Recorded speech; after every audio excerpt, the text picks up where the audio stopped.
na nagka-drugs daw si Pangulo. Naku po. Ito sabihin ko sa inyo, ha? Ito sabihin ko sa inyo. And put this on record. Kung meron isang anak na uliran, na mahal niya ang tatay niya, yan si Presidente Bongbong Marcos. Bakit? Alam ni Oka ito. 1980s, namamatay noon si Pangulong President Ferdinand Marcos Sr. Kailangan may mag-donate ng kidney. Alam niyo ba kung sino nag-donate? Ang ating Presidente, President Bongbong Marcos.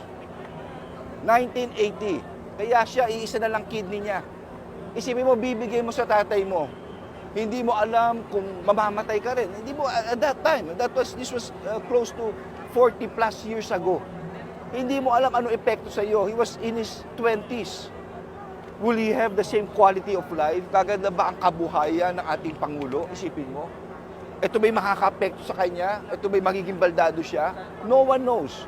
Pero iisang alam natin, ganun magmahal ang ating Pangulo. So on record, he only has one kidney. At hindi lang yun. Ang ating Pangulo ay asthmatic. May asthma siya. Tell me, kung iisa kidney mo, kung asthmatic ka pa, hindi nga bawal magsigarilyo. Sigarilyo lang bawal lang. Magdadrugs ka pa ba? Look at how he answers question. Look at his demeanor. Yan ba isang drug addict? I'm sorry, I beg to disagree. And ang sinasabi ko ay factual. He's living on one kidney. Ito'y simbolo na isang pagmamahal ng anak sa kanyang ama. Ganyan ang ugali ng ating Pangulo. Salamat.